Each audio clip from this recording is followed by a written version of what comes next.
ಮಾಜಿ ಮಸಾಲ. ಎಂತ ಅಡಿಗೆಯ ರುಚಿಯಾಗೋ ರಹಸ್ಯವು 20 ರೂಪಾಯಿ. ರಾಜ್ಯ ಕಾಂಗ್ರೆಸ್ ಪಾಳ್ಯದಲ್ಲಿ ಸಂಪುಟ ವಿಸ್ತರಣೆ ಯಾವಾಗ ಅಂತ ಎದುರು ನೋಡ್ತಾ ಇದ್ದ ಸಚಿವಾಕಾಂಕ್ಷಿಗಳಿಗೆ ಇವತ್ತು ಗುಡ್ ನ್ಯೂಸ್ ಸಿಗಬಹುದಾ ಅಂತ.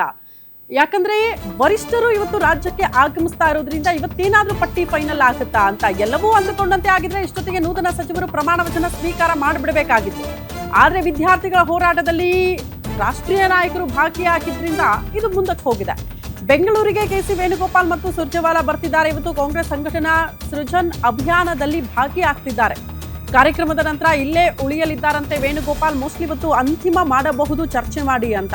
ಈ ವೇಳೆ ಮುಖ್ಯಮಂತ್ರಿಗಳು, ಮಾಜಿ ಮುಖ್ಯಮಂತ್ರಿ ಸಿದ್ದರಾಮಯ್ಯ, ಕೆಪಿಸಿಸಿ ಅಧ್ಯಕ್ಷರ ಜೊತೆ ಚರ್ಚೆ ಮಾಡ್ತಾರಂತೆ.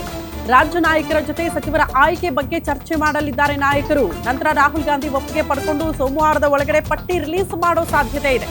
ಪಟ್ಟಿಯಲ್ಲಿ ಗೊಂದಲ ಇದ್ರೆ ಸೋಮವಾರ ಸಿಎಂ ಮತ್ತು ಮಾಜಿ ಸಿಎಂಗೆ ಬುಲಾವ್ ಬರುತ್ತೆ ವರಿಷ್ಠರಿಂದ. ದೆಹಲಿಗೆ ಬುಲಾವ್ ನೀಡಿ ರಾಹುಲ್ ಗಾಂಧಿ ಸಮ್ಮುಖದಲ್ಲೇ ಮತ್ತೆ ಚರ್ಚೆ ಮಾಡಲಿದ್ದಾರೆ. ಒಂದ್ ವೇಳೆ ಬೆಂಗಳೂರಿನಲ್ಲೇ ಚರ್ಚೆ ಫಲಪ್ರದವಾದ್ರೆ ನಾಳೆಯೇ ಪಟ್ಟಿ ಫೈನಲ್ ಆಗ್ಬಿಡುತ್ತಂತೆ. ಸೋಮವಾರವೇ ನೂತನ ಸಚಿವರ ಪ್ರಮಾಣ ವಚನ ಸಾಧ್ಯತೆ ಇದೆ ಅನ್ನೋದ್ರ ಬಗ್ಗೆ ಡೀಟೇಲ್ ಸಿಗ್ತಾ ಇದೆ. ಕಾರಣ ಆಗಸ್ಟ್ 6ಕ್ಕೆ ಅಧಿವೇಶನ ಆಗಬೇಕು. ಬಟ್ ಅಧಿವೇಶನ ಮುಂದಕ್ಕೆ ಹೋಗ್ಬಿಡುತ್ತೆ ಪ್ರಮಾಣ ವಚನ ಸ್ವೀಕಾರ ಸಮಾರಂಭ ಆಗದೆ ಹೋದ್ರೆ, ಅಂದ್ರೆ ನೂತನ ಸಚಿವರ ಆಯ್ಕೆ ಆಗದೆ ಹೋದ್ರೆ.